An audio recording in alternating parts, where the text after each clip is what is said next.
Hi, welcome to the Indie Wine Podcast. My name is Matt Wood, and this is episode 88. Today is the third and final panel from the Unfiltered Conversations About Wine Festival. Does natural wine romanticize flaws? Questions like, has natural wine reshaped what a good wine can be? Personality versus perfection. What so-called flaws are okay and which aren't? In what quantities? How big of a role does personal preference play? The moderator was Louie Seamus, founder and executive director of the Vingaurd, Erin Coburn, founder of Minimo, Keven Clancy from Farm Wine Imports, Eric Danch of Danch and Granger, and Clark Smith of Winesmith and author of Post Modern Winemaking. I hope you find lots to take away from this fun and spirited discussion. A reminder that I have a Patreon at patreon.com/indiewinepodcast. Link is also in the show notes. If you're enjoying the podcast, any amount to help me keep telling wine stories ad-free and available for everyone is appreciated. It's all run independent and out of pocket. Tell a friend or sharing on social media are great ways to help out too. Here we go. All right, thank you everybody for showing up. This is our last panel of the day, and definitely one of the spiciest. This is kind of like the whole genesis of Unfiltered came about with this conversation I was having with Jared about flaws in wine, and the idea that I like certain flaws in wine, right? So I like a little Brett, I just love it, but it's like, when does that tip over the line and move from being additive into something that's negative? And Jared's concern was, people were pushing experimental wines into the market under the moniker of natural. And, his whole take was, don't try this at home. It's really hard to make a good natural wine. And a lot of people are making natural wine and just letting stuff go. And it's like letting go of the steering wheel and saying, let's see where we end up, right? And his take was like, it's a very, very delicate process, and balancing out these flaws that make the wine special without allowing it to tip over the edge into something that becomes something other than a well-made wine was the line of debate, right? And what's great about this panel is that you've got, a great diversity of opinions here, a lot of experience and a lot of talent, and already a debate has broken out online between the panelists over what constitutes a flaw. So I'm really interested in hearing this. It kind of cuts to the core of what makes a wine enjoyable to people, and if somebody likes it, what do you do with that, right? What do you call that?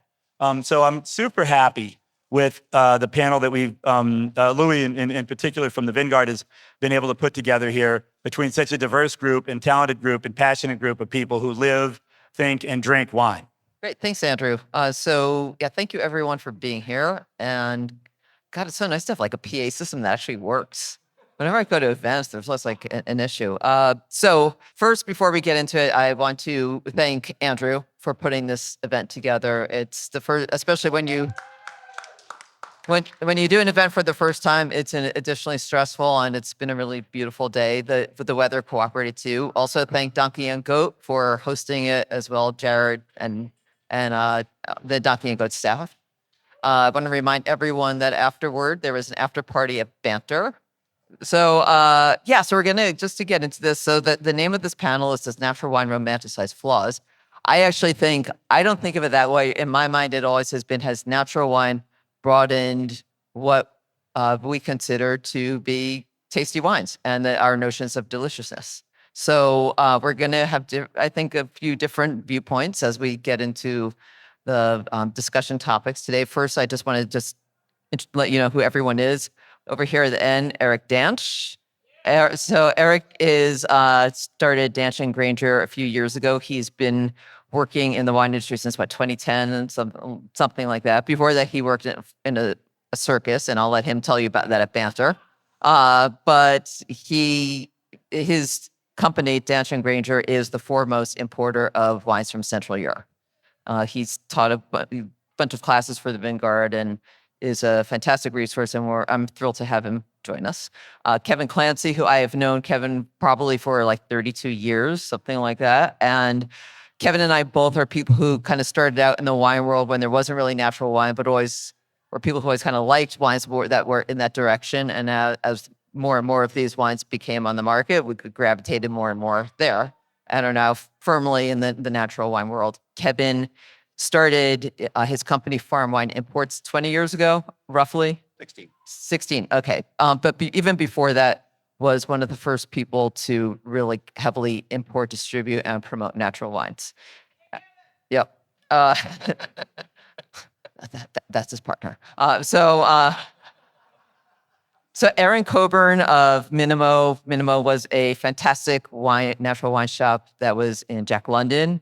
And I think that in the time I've known Erin, which has been for most of the time that, close to when Minimo opened, Erin always had this really wonderful approach, just being incredibly open-minded, having a diverse selection, and someone who never would criticize or judge anyone for what their taste was in wine. And I think to me, that's the mark of someone who is really great, not just a great wine buyer, but also just a really, fantastic wine professional. And then Clark Smith, and Clark has been in the wine industry since 1972. He is an MIT dropout, as I found out, and is originally from New Jersey. So, you could take that however you want. But Clark is an author. His book is Post Modern Winemaking that you can purchase if you're interested. He makes wine, and he also teaches everyone about wine. So what I asked everyone on the panel to do was to take one thing that we consider to be a flaw. Okay, so for me, when we say flaws, why are we calling these things flaws? I mean, to some extent, I do just object to the use of the word flaw, because I think that is really subjective. But for lack of a better word, or just to keep things so we're all on the same page, let's just use that term. So I've asked everyone, and let's start with Clark. I asked you to talk about mouse and what mouse is. You do. Okay. And just because for the sake of time, everyone just could keep it to under a minute or so.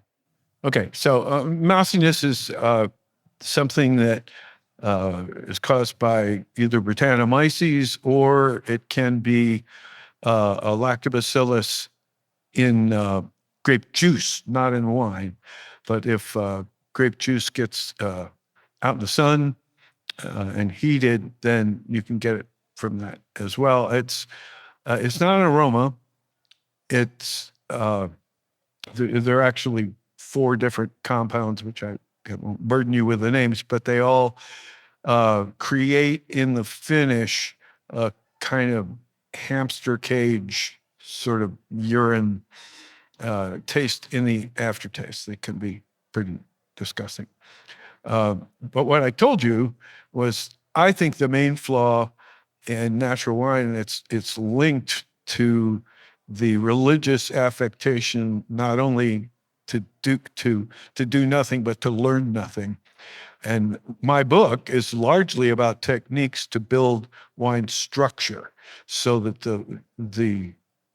my wines have lots of Brett and lots of VA, but they don't express it at all because they have good structure. And we need to talk to each other about how to be better cooks. And I think the real problem in the natural wine is that conversation doesn't occur, because it's, the religious affectation that benign neglect makes better wine. It's just not true. Okay, well, thank you, Clark. So Erin, you are going to take Brettanomyces Brett, which I like, actually. So let's see, Brett is a yeast that can get really out of control in one's cellar environment. I won't talk too much about its origins, because I actually don't know that much about why we have Brett, but I can talk about what you experience with Brett in a wine. You can both smell it and you can taste it. When people talk about a wine being barnyardy or stinky, that's often Brett.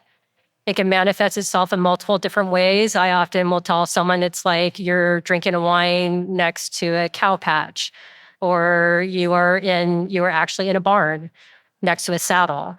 Or if I could imagine if you could liquefy a sweaty, worn saddle of a horse, Or if a bunch of soccer players just came in from playing soccer in the gym, that has like a really nice, sweet, sweaty smell to it.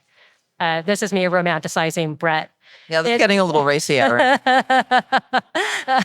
But no, my point is that Brett in small amounts can bring both a lot of character and complexity and earthiness and savoriness to a wine. Brett that is overdone literally tastes like shit. Great, thank you. And a great way to sum up that. Keven, can you talk about volatile acidity? Yeah. I was very happy to be assigned volatile acidity, which is my favorite fall. I have a close personal relationship with volatile acidity. It's a daily subject in my home.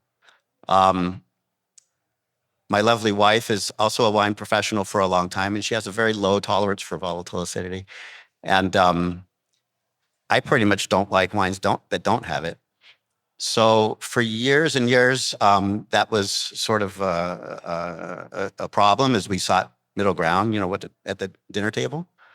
And eventually, we just decided to open 2 bottles most nights, and we're both happy, So I say that to it leads me to say that we all have different tolerances for all these things, but I think volatile acidity brings out really strong reactions in people, positive or negative. Volatile acidity is like that little vinegar note, and it can be very attractive. It attracts fruit flies from miles and miles away, and I'm attracted to it. It can also be repelling, and I think that I want to say that it's not even a choice, and that it's not even sort of a taste thing, that it's a biological thing. I feel like people have such strong reactions to VA one way or the other that, I don't know, my theory is that there's a biological difference between us, and it's not just an ew sort of flavor. It's like, this really doesn't feel good in my body. Or whatever kind of feel. For me, when I taste wine, I don't know, I've got an average palate, but I really pay attention to the way the wine feels in my body, and that's just me. So you and you and you, it's going to be completely different. So I don't want to convince anybody that you should like volatile acidity, but I do. Great, thank you. And last, reduction and oxidation, which kind of are the opposite of each other. Eric, if you could take that and then also segue into the wine that Andrew just poured. Yeah, put simply, in Central Europe is kind of a unique experiment. So under the Soviet periods, privatization was illegal. So you had to make wine at home. And you had maybe 0.5 hectare, whatever it is. So oxidation, the overabundance of oxygen, or reduction, the absence of it, these were driven by the noble pursuit of getting drunk in the summer. Because how else would you preserve wines?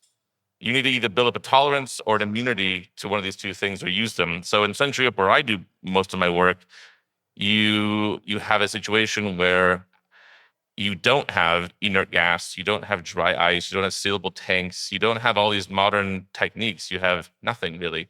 So if you really want to do day drinking in the summer and spring, which during communism you absolutely do, you have to figure out ways to harness these things. So what's driven for me in these wines is a practicality. It's not a ideal or some sort of back to Dionysus or Bacchus. It's like, how does my stuff not turn to dressing? So in this wine, this is kind of a lot of little faults. It's got oxidative properties. It can be reductive when you first open it. It has botrytis. It has Can you just explain, when you say reductive, what that means? kind of like that matchstick quality. It shows up in different ways in white wines versus red wines, I think. You guys can all jump in on this. But case in point, this wine has a little bit of Brett, which gives it kind of a spicy note. It's got 8 grams of residual sugar. If you look at the text sheet, you're like, this is an abomination of a wine. There's no sulfites in the wine. It's not filtered. Look at it. And the guy's made this for 32 years. So this is he made his first vintage, which I've had in 1993. There was no discussion of natural wine or any of this stuff going on anywhere. So this is a wine birthed out of necessity and practicality that plays with a variety of flaws, but I think tastes quite lovely. And I think it gives you context to where you are drinking it. You have this wine, why does this wine have botrytis? He picks it late because botrytis desiccates the grapes, makes it easy to press. He's tired. It was a long day. And, Uh, and botrytis is not something that people really consider. It's something that occurs naturally and it's not considered like a flaw. Sure, but it's a timing issue for sure. Right. But yeah. botrytis makes you susceptible to Brett.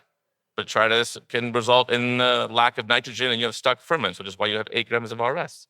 So it wasn't a calculated idea to make this wine, but if he wants to have wine to share with his friends and family, this is one way to achieve a means to that end, playing with oxidation, reduction, Brett. There's not too much, not high enough VA for you, Kevin, but somebody just can get there. So I just want to get into that, complicate things by saying that these flaws, you can also use them as a window into the context of where you're drinking or what the story of this wine is. And I think what wine sometimes lacks is context in general. And I think you could view these minute flaws as a way to kind of get there. Yeah. Great. Well, thank you. And by the way, what is the wine that we're drinking? This is from Serbia. I'm just having a moment right now. This is a field blend of grapes like Bakator, Slanka Menka, Olas Riesling, a bunch of grapes nobody knows. And this is around 10.5 alcohol, roughly. It's quite light. Again, not by some design or pick early. You actually pick as late as you can because you want antioxidants in the later skins.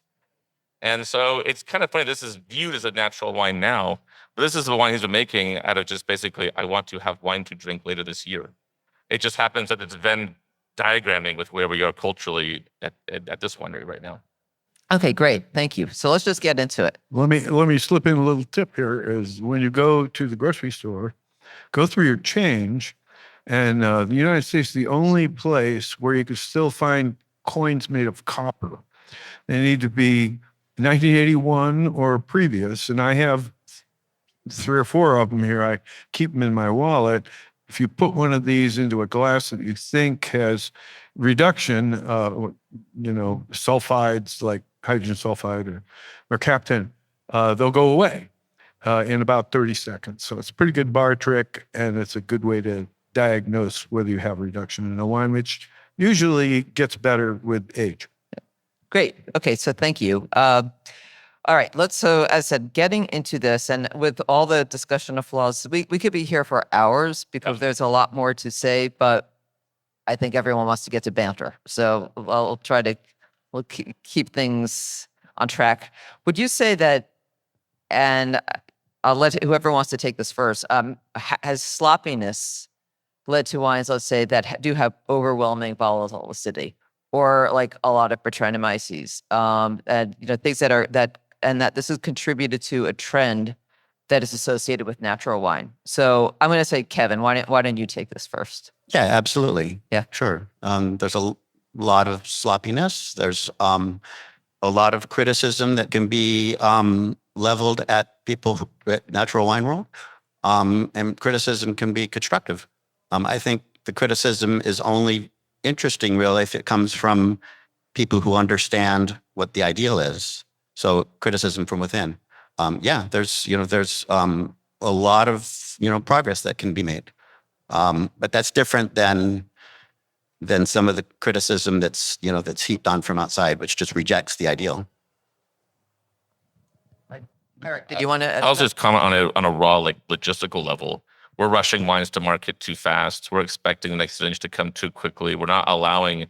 The market does get in the way of some natural wines getting to market, and that affects them greatly. And if you don't have, we all survive on cash flow, or the lack thereof this year and last year and the year before. But I do see, when we are patient, years ago I sold Erin a wine, and by the end of the day it was mousy, it was horrible. And 6 months later, it ate up what it needed to eat, and it was fine. But I needed to show that wine because I owed a bill in 60 days to my winery. So there's a market component that's also not sloppiness, but it is a little bit of it's a fault that we're forcing into the market sometimes. Sure, and there is I think that we could all agree that there is some sloppiness. There's sort of like the idea of, and this is true with any field, there are people that are extremely good at their craft, and some people just don't have as much of the knack. There are people who make wine without sulfur that are absolutely beautiful wines. And then there are people who make wine with sulfur and they're still bacterial messes, right?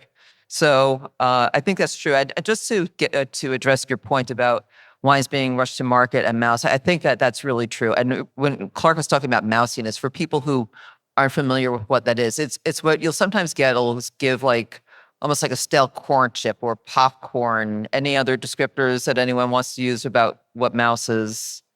Or do you think? If it's really bad, it really does taste like a wet hair of a mouse in your mouth. Right, but I do not know what the wet hair of a mouse tastes like. I know. Okay? But if you could imagine, I mean, Yeah, it has that really unpleasant quality. I've not had a mouse in my mouth. But true mousiness takes about 30 seconds or a minute in the finish to develop. Yeah. If you think you're smelling a mouse or something in the wine itself, that's not mousiness.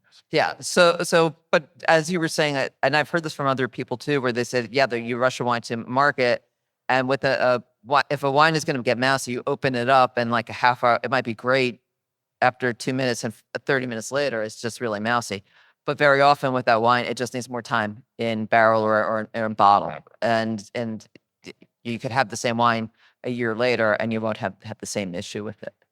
So, but anyway, just getting back to the initial question, do you have any thoughts on that, Clark, about if you feel like that sloppiness has sort of contributed to a trend that's associated with natural wine? I think it's worse than sloppiness because it's a religion. Can you say more about that? Well, I wrote a paper called "Let's Ditch the M Word," that manipulation is supposed to be like against the law, but manipulation is just cooking. That's what we do. We are chefs. It's the ultimate slow food. Some of my wines, counting the vineyard ages, required like 40 years to make a wine. There's a lot of things I do. When we pass around my wine, I think you'll see what I'm talking about, that we use methods for extracting color and, like fermenting on untoasted oak chips, for example. And then I use micro-oxygenation to knit together a structure, just like a sauce, that will give the wine aromatic integration properties, so that even if there is Brett and there is VA, it's incorporated into the structure. That's really the key to making great natural wine. But if your religion is that benign neglect and ignorance is the key to great wine, then you're going to make crap. It's not the amount of Brett, it's the amount of structure that really is a problem. I think you'll see what I'm talking about when you taste the wine. Well, we can have a conversation about what constitutes a natural wine, because some of the processes that you said that you use, most people in the natural wine world would say that would not constitute a natural wine, like using oak chips. Well, I do have a definition of natural wine. Well, it's whatever Alice Firing says it is. Okay, I will let Alice know you said that. She knows. Yeah. But okay, I do want to get to, again, the next question is why are some consumers gravitating toward these wines? Wines that, let's say, have a lot of volatile acidity, Brettanomyces, and has natural wine broadened notions of deliciousness? And Erin, I'd like for you to take this first. Sure. So one of the things that I'm interested in is why people have gravitated to what we call flaws in wines. And when I had Minimo, our wine shop, people would come in and they say, I want a super natty wine. And I would say, what's a super natty wine to you? And they say, I want it to be really stinky. Or I actually like mouse. Or they actually knew what these things were. I wanted it to be super high acid and tangy and perfumey and all these things. And I didn't really, it was only till later, and particularly in thinking about this panel, that I stopped and thought about why has so many people gravitated to these things that we're calling flaws in natural wine? And one of the arguments that I would make is that in the absence of a standard definition for natural wine, the people gravitate to it because it's a signifier that it is natural. If a wine tastes conventional or classic, or I'll use the word clean, even though I don't like to use that word, but that has no imperfections, then people are like, wait, that's natural. And so I think that a lot of people, when they pick up on things like Brett or Mouse or VA, they're like, oh, at least I know it's natural. And that I think people have kind of taken that a little bit too far by being like, if it tastes super faulty, then it's a 0.0 wine that's got no sulfur in it. And so I think it's becoming a marker for certain people in the absence of standard around natural wine that signifies it as a natural wine. Keven, what do you think? Well, I'll start with just speaking for myself, what I look for in a wine, what I like in a wine myself, which is, and it's always very clear to me. I don't have like a super palate, and I don't have any scientific background in wine at all, but I know right away, pretty clearly whether I want to drink a wine or not. And I feel like wine either gives me energy or it takes energy, and it's very clear. If it gives energy, it's real clear. And so thinking about the question of flaws, my first reaction was, no, I don't romanticize flaws. I just tolerate them because I want that live beverage that tastes nutritious, which is, I know it's, I can't defend saying that wine is nutritious, but to me, some wines taste nutritious and some wines don't. And the wines that are more have more additives or are more manipulated, they don't taste nutritious to me. And it's just in the glass, and it's personal, it's my body. Yeah, that was my first reaction. But then as I thought about it more, I don't know, maybe the taste in the VA and the wine, maybe it is a signal in my body that it's healthy, or that it's that it's food, that it comes from real fruit. I'm not thinking that, but maybe that's what's going on. I don't know. The wine that Andrew is pouring is from Francesco Carfagna. He also is an old world farmer on the island of Giglio, off the Tuscan coast in Italy. It's island wine, so super Mediterranean, of course. Many grape varieties. He says he doesn't know what they are, so I really don't know. He must know what some of them are, but they're vines that have been planted there for a long time before he was there. They're just on the ground. They're not trained. So as you were talking about in Central Europe, there's a tradition here of non-modern winemaking, and yeah, this is his wine. There's no sulfur added.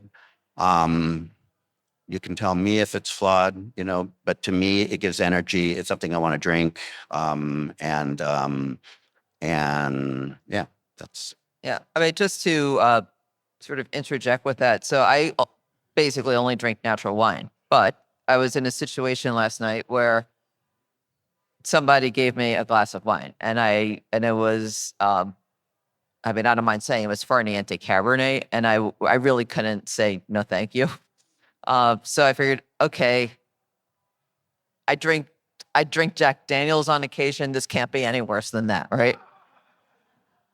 Well, it was. I mean, honestly, I woke up this morning feeling like terrible. And I mean, it's kind of, it's what you were talking about, energy. And I mean, I understand that, like, for me and Kevin McKenna, who is one of the partners of Louis Dressner Selections, and who is so Farm imports the wines from Louis Dressner Selections. And Kevin was my mentor, and he said to me many years ago when we were talking about it, he used to talk about, and Joe Dressner would talk about this too, is just that natural wines have a certain energy.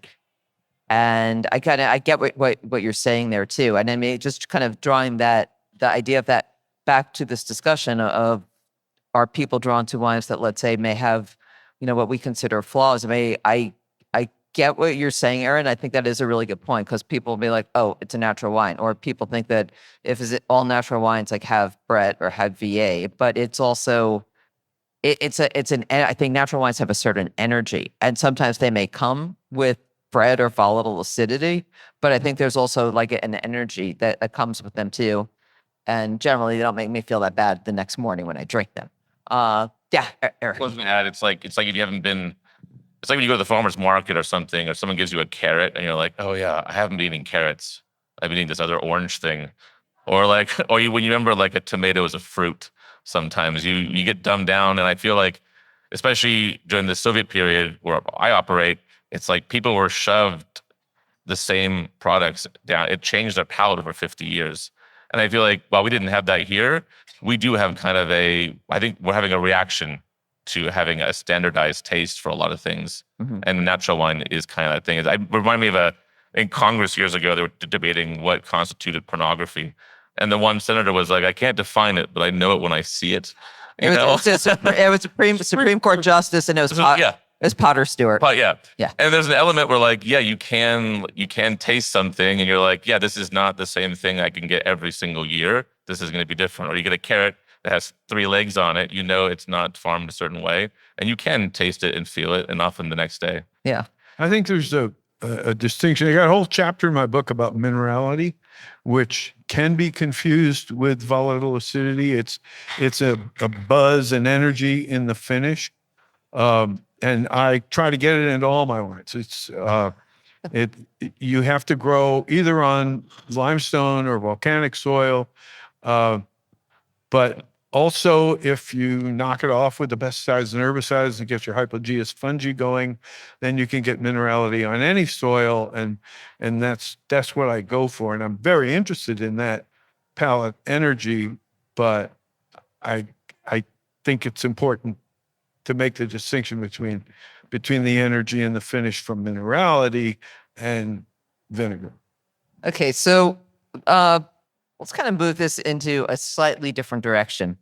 And how does there is in wine a Eurocentric palette of what is considered good wines, and the idea of what's considered a good wine is this Eurocentric palette is something that is perpetuated by the various certifying boards, the MS, the MW, the WSET, etc. How do you feel that this notion of what we've considered to be, what are considered classic, to be good wines, influence what are commonly considered to be flaws?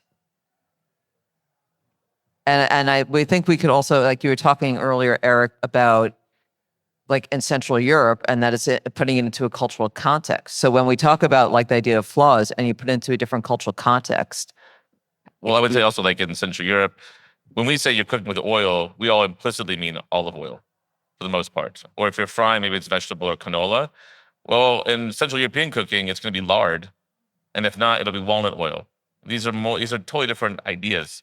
So I think the threshold for oxidation, or not oxidation, oxidative wines is much higher because when you use nut oils, they're naturally also oxidative and they give that flavor. It's part of their palate. In the same way, you can tell a generational drinker in the Central Europe because they like sweet wines. And that's because during the Soviet period, they jacked up the sweetness. For caloric, it was designed to be a caloric input for the worker, right? It's really sexy, the communism talk. But you can tell when someone has that palate. And I don't think it's hard to see view as a flaw. This wine that I poured earlier has 8 grams of RS. That's very high for a fresh white wine, I would say. But they like it because they have a certain level of spice and oxidative qualities in their food, and it jives together pretty well. Kind of what grows together goes together, but in a more happenstance way. If you go to Egg Harbor City, New Jersey, the oldest winery in the United States is called Renault. And when you go there, you're going to see a parking lot full of buses full of octogenarians. And the reason they're there is it's the only place they can find wines that taste like what their Portuguese uncle made in the basement in the 20s.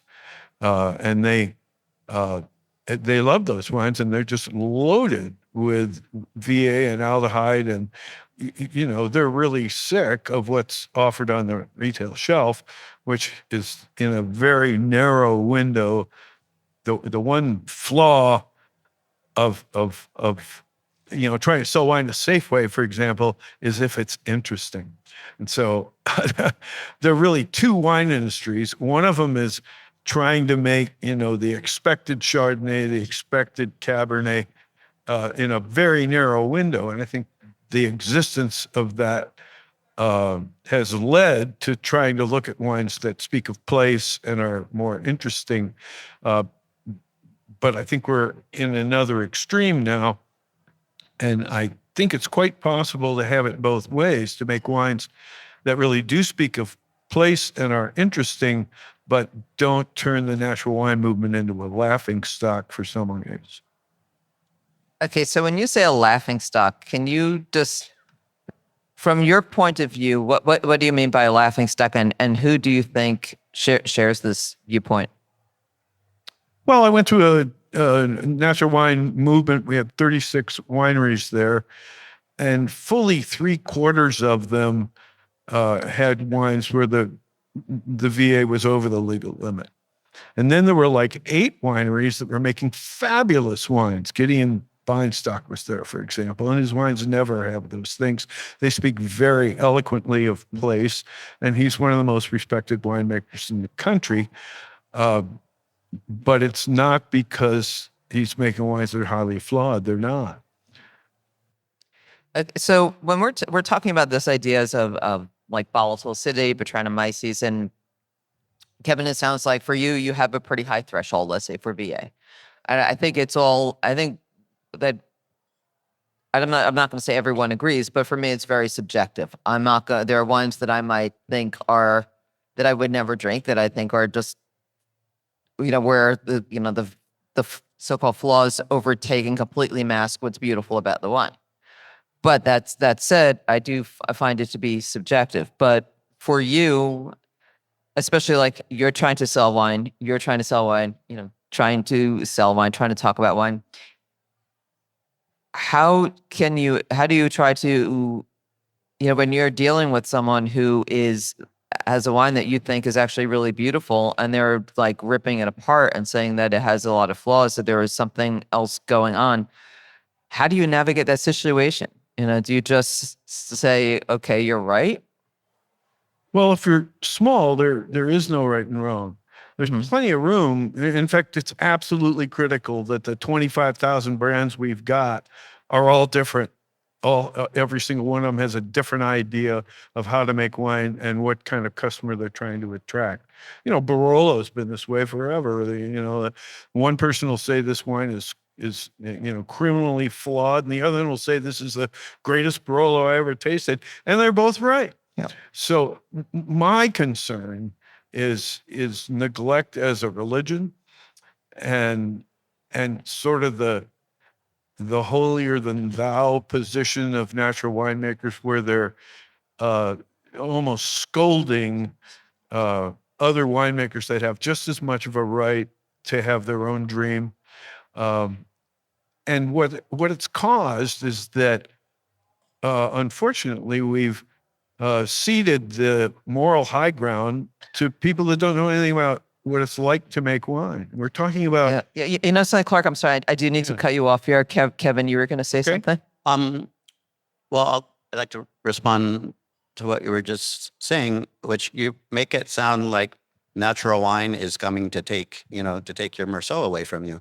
And I've never understood why the classic wine world is so threatened by natural wine. I mean, it's such a small segment of the market, and there's choice. There's freedom of choice. If there's a customer for this wine or for that wine or for that wine, and if you admire precision, complexity, cleanness, finesse, great. And nobody's saying that shouldn't exist. It seems to me that you're saying that natural wine shouldn't exist, and I don't get. She just got through saying that my wine I'm sorry. is natural because I told the truth about using oxygen to romance the structure. Yeah, I don't know. For her, that kicks me out of the the holy ground. I agree with what you were saying about that that nobody's wrong. And when you asked, what do I do if I'm presenting what I think is a really good wine and the customer thinks it's flawed? The customer is right for themselves, and I'm right too. And I do not, I don't try to persuade that person. Everybody gets to decide for themselves. And, I try to find the person that's actually going to like the wine. And yeah. And Erin, sure, I'll add to that. Sure. So I think to your point, wine is very subjective, but we gravitate to natural wine because of the energy that we talk about with it, because it's a living wine. I mean, it is true the tomato you grow in your backyard tastes different than the tomato that you get in a grocery store. I love natural wine because every bottle should taste different to me. Every season should taste different. Every vintage should taste different. I mean, it is a living product and it reminds you of agriculture and it's beautiful. And we love that sort of like spontaneity between what you're going to get in that bottle. The flaws that we are talking about are prevalent in natural wine. It is just a part of natural wine. And so for me, the most important thing is understanding what those different flaws, how they manifest in a wine, and what you do and don't like, and then helping you find that wine. So if you don't like the sour taste of wines, then you may not like volatile acidity. If you really love a wine that smells like earth, then you might really like Brett. But these flaws that we're talking about, they are part of natural wine. And I think when they are done in excess, they cloud what a wine should taste like. Gamay should still taste like Gamay. It should still be light and fruity. That's what Gamay should taste like. You can have all these other qualities. It can be stinky. It could be high acid. It could be, it smells like you just paved the road. All those other things can be fine with it, but it still has to taste like what Gamay is going to taste like. So I think a lot of this is just understanding how these flaws manifest itself in the wines that we love and that we all celebrate, which is, I'm not saying there's anything wrong with them because it is really a part of what happens when you make wines with no manipulation. Right. And also, just a second, Eric, there are plenty of natural wines that don't have Brettanomyces, that don't have volatile acidity. There are wines out there that people who are, who prefer conventional wines would really enjoy drinking too. Yeah, I was going to ask the same thing. Okay, so this is Humboldt County Meritage from the Ishipishi Vineyard, which is up in Hoopa, almost to Trinity. Some very talented organic pot growers up there. And this is a Meritage, so it's the 5 Bordeaux varieties. And it's sulfite-free, 2018. And we're going to bottle it next week. So it's been 7 years in old wood and has developed what I really treasure is bottle bouquet. And you don't get that if you suppress microbiology or sterile filters. So I think you'll see what I'm talking about. And this is a good example of a wine that has really good structure due to all of my horrible manipulations that I do with oxygen and untoasted chips and so forth. And then it just stays in 20-year-old, very neutral barrels for 7 years, and we'll bottle it next week. Eric. Well, maybe there's a bit of a Venn diagram too. I think where natural wine can sometimes have kind of an emperor's new clothes mentality. Like these aren't the droids you're looking for kind of idea. And the other side of the coin would be just a hypertypicity. You can always expect this. This is not typical this. It's kind of the same problem, just in reverse. I was recently traveling with my family and we went to a place that had like 16 different kinds of bananas. We only eat one, apparently, the Cavendish. It's like the one banana for the world because it takes a couple of weeks to ripen so it can go on the ships and arrive here on time. And it's not until you have these red and orange and green bananas that are ripe where you go, oh yeah, this is other thing. And I feel like that's what, there's kind of a lack of honesty in that. We're told these are bananas, eat bananas, but not the other bananas, just this banana. And I feel like natural wine and more conventional eating wine, I think there's a lack of honesty about there is a greater diversity of things out there. Why not try it and see what you think about it? Well, when you say there's like a lack of diversity or lack of transparency, what do you mean on who's? I mean, I go to certain places and I say, I don't want a wine that's going to go mousy in 20 minutes. And I get a wine that went mousy in 5 minutes. And I'm like, that's exactly what I didn't ask for, and I'm like, and they're like, oh, the wine's fine. I'm like, it's not. Mm-hmm. And in the same token, I might ask the same thing of a wine of more typicity. And there is kind of like pulling the wool over your eyes idea that I think we could probably do a little bit less with right now as someone who's trying to sell wine. I can see what's going on. I could angle towards the sale, but at a certain point, I think we could all do a little more dose of transparency.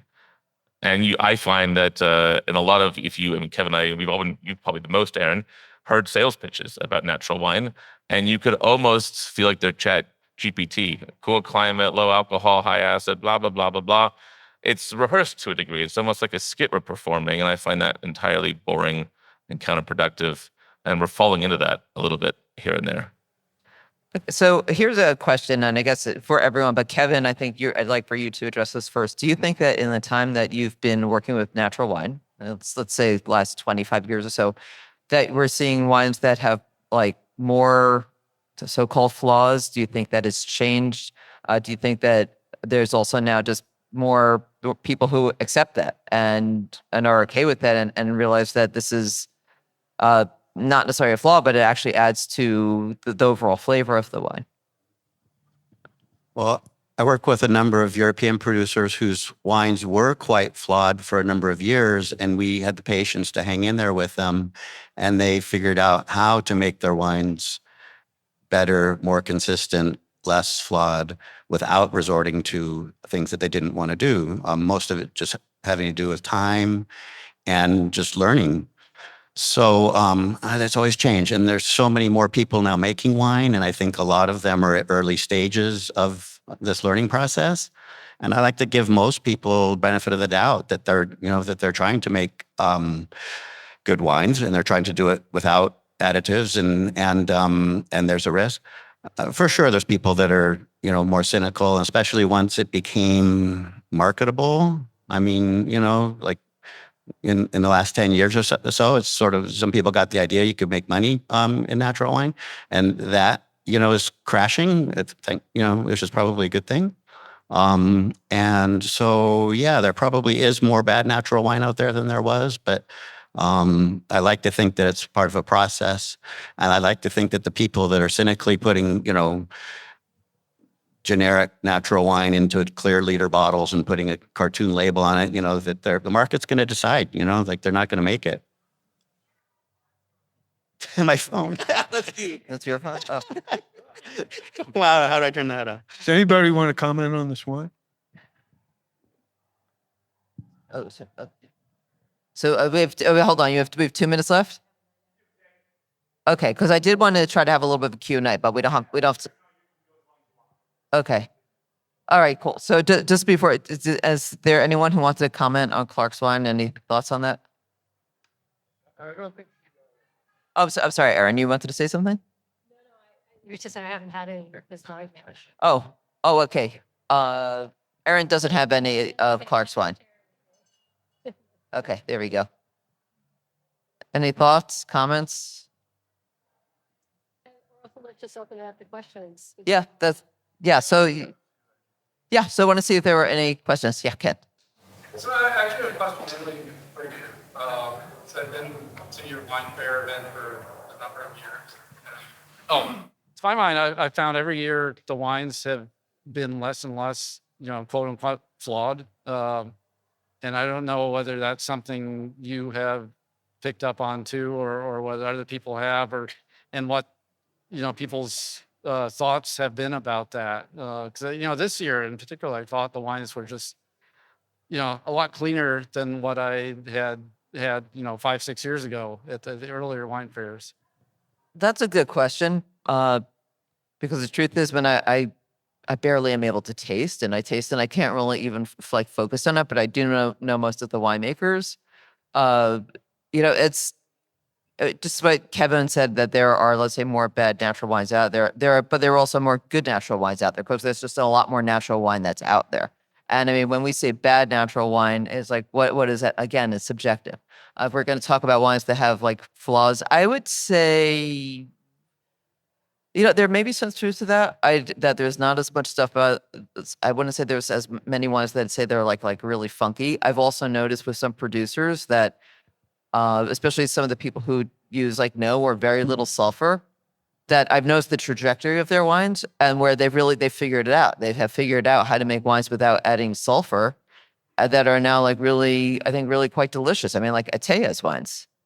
When they first started, I thought that some of the wines were like, I thought they were good. I didn't think like, wow, these wines are horrible. Like they need to hang it up. Nothing like that. It's like, yeah, I think there's really like good, but there's room for improvement.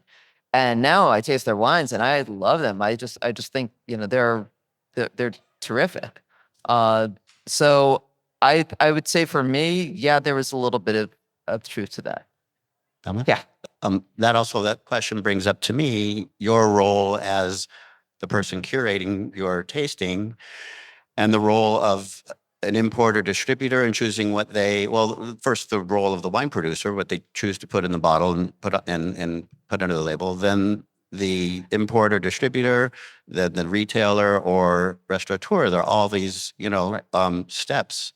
And, it's a very important role to play in making sure that better wines, whether classic or natural, that it's better wines on the shelf. Yeah, and wine fair is a little bit different because our requirements are. It isn't so much like I'm going out and curating. Like there are certain requirements that need to be met, and then I just say, okay, if you meet these requirements, we're just going to let the people who come decide if they like them or if they don't. But if I had a wine shop or a wine bar, yeah, it would be a very different story. Yeah. Any other questions? Yeah, Matt. Where does farming fit in with natural wine? There's a lot of talk about sulfur, but what drew me into natural wine was farming. So how does farming play into the natural wine world? Yeah, I mean, I would make the argument that if you have really good farming, you have a healthy grape. If you have a healthy grape, you have less issues in the winemaking process. So I think it does all start with farming. I mean, it's and it all comes down to the quality of that grape and what you've done to it. I mean, if you're doing regenerative farming practices, I mean, you can produce grapes that allow you to make it much easier to do less additives or no additives or manipulation in the winemaking process. So yeah, I think it's essential. Yeah, I really agree with that. My organic certification is I take a shovel and look for earthworms. I want a living soil, and that's all I care about. And, you can't make wine that has this minerally finish unless you're dealing with a living soil. Yeah, it's also why you often travel in the spring and in the fall. If everything's bright green in November, something's up, right? you can see where things are changing. Also, nothing's more, and that's why I think all of us share is like we travel to a winery. You should be able to walk. I have wineries where you walk the cover crops, and we're making a salad out of the cover crops. Like we eat this stuff too, and there's you can suss this out, and in a real way. And also, I think also in Europe, which may be a little different than here, since most people, a lot of natural winemakers in California don't own their own vineyards for a variety of obvious reasons. Where some of my people have paid out their loans in 1485. It's all done. So they think generationally. So you're not going to torch the topsoil that your great-grandchild will have no hope of farming. But if you go and travel, which I hope ultimately, if you drink natural wines in particular, time and space and money allowing, you should be like, should I go there?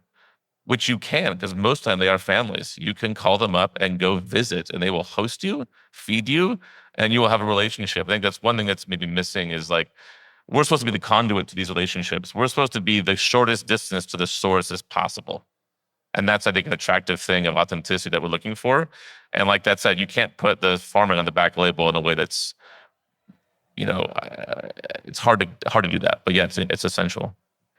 But you also what you do see on the back label is you see if it's a wine that's imported, you see if it says Danch and Granger, you see if it says like Louis Dressner or like Farm or Jose Pastor, you can tell, or Flores and Selections, you can tell that someone is that you might trust, or at least has kind of a palate that it might be similar to yours, is bringing these wines in. And that's like, for me, if there's a wine I don't know, I will often ask who the importer is. And then I'll decide. And he's like, no, I'm not interested in drinking wines from this importer. And yeah, definitely from some others.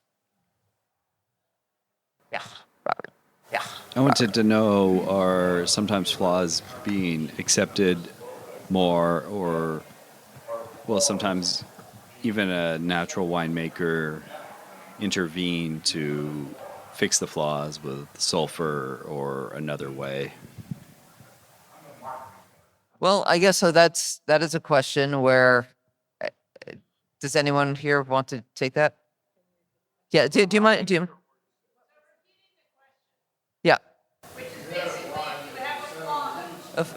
If you have a wine, if you have a wine that has a noticeable flaw, would you take any measures?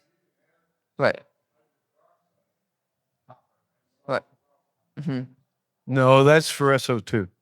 Right. But I think that there are natural winemakers, some who will, who might notice. Well, there's something. I'm sorry, there are natural winemakers who will notice that I don't want to have this much. There's something going on. I'm afraid I'm having volatile acidity, and they'll add sulfur at a certain point. Okay? What you're purporting is a myth. It's not true. No, H2S does not turn into ethyl mercaptan. Roger Bolton studied this in 1978. He was looking at the kinetics of the reaction, and it doesn't take place. So I used to worry about wines that have H2S. Now I worry about wines that don't make H2S because that means they have no life energy, no reductive strength. Right. So the question was, will winemakers take measures to do something if they notice there's a flaw to change it? And I would say some will and some won't. I mean, what Keven, Eric, what's been your experience? It's the producer's choice. And if they want to do something to correct it, then that's their choice. Great. Be honest about it. If they put it out, good luck. You've got to sell it. I think, that sounds like a failed batch of wine. You should probably not bottle it. Mm-hmm. Yeah, I mean, I would agree. I think it's either it's part of the wine or it's happening to the wine. These are two different things. And I've been at Vingaurd, I'm sure you have, Hal. I've been in the cellar and we'll pop a barrel and he goes, fuck, and flips it over and drains it out because it went in the direction he didn't want and didn't want to take corrective measures to fix it. So it does go that way, but I think it goes back to the transparency issue. Is we can't go back to market and say it was made the exact same way it was made last year, which does happen pretty rampantly. And unless you have a deep knowledge of chemistry or how mercaptans work and all this other stuff, you're not going to piece that out. How? So someone, okay. Yeah. This question. Yeah. I think there's too much knowledge or certitude in the UC Davis specifically, kind of winemaking recipe. You were just saying, Harvard, people think these things that aren't always true. This is happening, the wine is fucked, and then you must intervene. And then as soon as you intervene, you have to intervene again, and then you have to intervene again, and then you've got this wine that's you don't have H2S, but it's whatever. There's a lot of bullshit. It's really what my book is about. There isn't, unfortunately, a lot of study on the natural wine side of winemaking. So a lot of us are figuring it out on our own as we go. And I have the luxury of being a big business, so I can just let a wine go to shit to learn from it. I'd rather watch what happens over time and figure it out and do it better next year than just get started intervene right away and you never know what it's actually going on. And It's really a different industry. Yeah. And actually making those mistakes is where you find some of the most magical wines. It's always, everyone has a story about, oh, I forgot this barrel. I didn't blend it. So it sat in the back of the winery for 3 years and developed floor and went dry. You wouldn't have that at a larger scale. It's some guy who got, his wife called him and he left the winery and he just forgot about it, or his kids, just whatever, it's these things happen on a smaller scale with natural wine. And then these magical products can come out of them.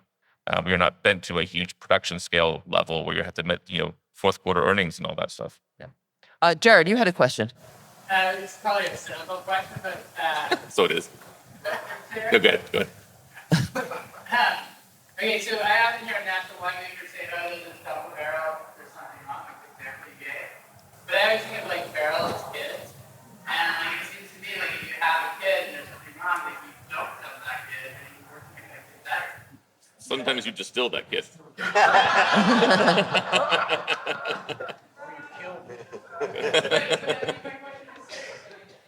The act of trying to save a bottle of barrel of wine. The small scale producers have as much, if not more, economic pressure than large winemakers. Maybe not Wall Street pressure, but paying rent and everything else. Is that really a bad thing? And I agree with transparency. That's 100%. But is it really bad to say, oh, didn't go the way I wanted it to go, and I'm willing to like intervene. I'm willing to put it on the label. I'm willing to tell my distributor like, you know, whatever, you have to sell the wine, you put it on the money. Or is it better to just let it go and up and down the drain? Maybe not have to buy it. Well, let me give you an example. And this really has nothing to do with natural wine. It only has to do with scale. And so my winery is 1,700 cases. It's pretty small. About the average of all the wineries in the United States is about 2,000 cases when you take out the big guys. There's 65 wineries that are over 1 million. Okay, so I make this Santa Cruz Mountain Grenache, and it's terrible. Just because Santa Cruz Mountain, those wines get really reductive and they don't taste very good until they're several years old. So we didn't know what to do, and we just ignored it. And then it went through malolactic, which to me is a disaster for rosé. And we just, it was like 2 years later, we came back and said, well, we got to do something with this stuff. And my assistant winemaker said, you know what? This would make a rockin' good sparkling cuvee. And that's what we did. We put it through Method Champenoise, and now we sell that wine for $60. It's really good. And that was just the wine went its own way. And then we figured out how to turn it back into a citizen. It's one of our best wines. Okay. Eric, you going to say something? No? Okay. Well, all right. So are any other questions? All right. Well, so yeah, this has been a good panel. We've had a lot to this. I had a feeling it's like we might get a little rowdy because after all, it is later in the day and everybody's been drinking. But no, I think that we've had a lot of interesting discussion here and lots to think about. I just want to give everyone a chance to see if you have any final thoughts. Eric, starting with you. Thoughts. No, obviously we're going through a bit of a constrictive period right now, fiscally speaking. But I feel like it could be a long time. I'm actually excited about this period. I'm on the importer side, I'm having like weekly discussions. I'm actually closer to my producers now than I've ever been because it's real. Like we really have to nail this and be on it. And I feel like we're also at a time where relationships are somewhat increasingly hard to find real ones in a lot of ways. And so I'm actually, tax-wise, panicking, but in a work relationship, I feel like this is kind of a golden era of like, what do we want to do with all this? And I think it's, I've had producers, especially with tariffs and everything else, just be so amenable to doing whatever we can do to make it work. It's actually kind of it's heartwarming in a way, even though it's kind of birthed out of this kind of a difficult period. So I don't know, I'm excited to see what comes next. Nice. Okay, Keven. I really like what you just said, Eric. I'm going to remember that. It's a hard moment in the wine business, no matter what kind of wine you're selling. When we started Farm in 2009, it was hard. For several years, it was hard. And then we kind of caught this wave of natural wine popularity, and there was a boom, and it became easier, and then it became easier, and it really became too easy. And it was just like meaningless, after a while. And it was like, okay, great, we lucked out. And now that sort of, wave has crashed, it's hard again. And I mean, I like what you said. It's good that it's hard again. And the natural wine was never supposed to be a more than a minority thing. It was never supposed to be scaled. It was never supposed to be at Whole Foods. And so now we're back to reality, and that's fine. That's good. I would have liked to have had one boom period though. Just for memory's sake. It's been the last 15 years you were there. Sure. Erin? I'll just keep it short. Ask questions about wine, drink what you like, celebrate the small producers, celebrate really good farming practices, keep supporting natural wine. Yeah. Well, I really invite you to invite winemakers whose wines you like to tell you the truth about what they actually do instead of I do the minimum, because they're dying to explain how they cook. And, we've made that illegal. And that dishonesty is it's a bad marriage. It's really, when consumers and winemakers are fearful to talk to each other about what's really going on, it's really bad for the industry. I still don't know what anybody thinks of this wine.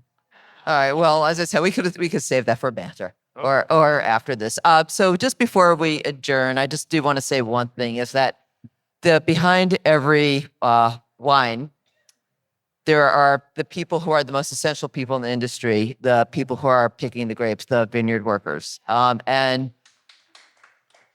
The Vingaurd has a campaign right now. It's called Guardian Vital, where we've asked different wineries to make a wine called Guardian Vital using this label. 2 wineries so far, Margins and Camins to Dreams, have done it, and others plan on doing it.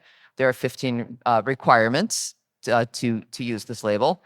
And even before we had, the current administration inflicting these inhumane policies on our immigrant population, there were a lot of problems with the way that vineyard workers were being treated. So I just, if you want to know more about Guardian Vital, there's some postcards here. There's a QR code. We've worked on this campaign in conjunction with Laderas Campesinas, which is an organization in Sonoma, started and run by farm worker women, but what they're doing is it's really about protecting all farm workers. And as you can imagine, they're very busy at the moment. So I invite you to find out more about Guardian Vital. If you are a winemaker here and you're interested in participating in this, we'd love to have you too. We think this is something that's really near and dear to our hearts. And I think, I said, these are the most essential people in the industry, so should be near and dear to everybody's hearts. So with that said, again, I just want to thank Donkey & Goat. I'd like to thank Andrew. I know the event is about to end, and I want to thank everyone for coming out today. I know that there's a lot that you could be doing with your Saturday, and I think everyone here appreciates it. I'd like to thank you to the panel, Eric, Keven, Erin, and Clark, for a great discussion, and I hope to see everybody at Banter.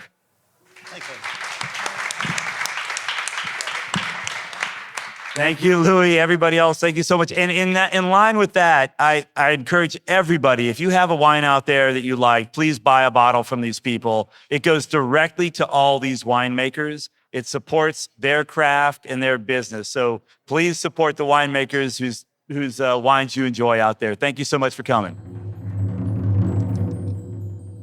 Thanks for listening today. This conversation is one that comes up over and over in nearly any discussion of natural wine, so it seemed fitting to have the panel discussion out in the open and see a range of viewpoints.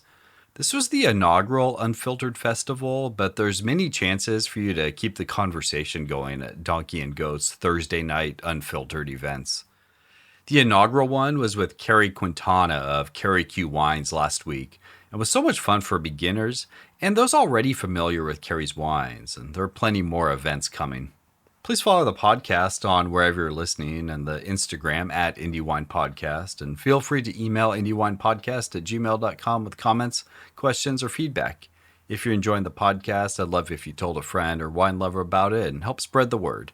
Rating, reviewing, or donating at patreon.com/indiewinepodcast helps a lot also.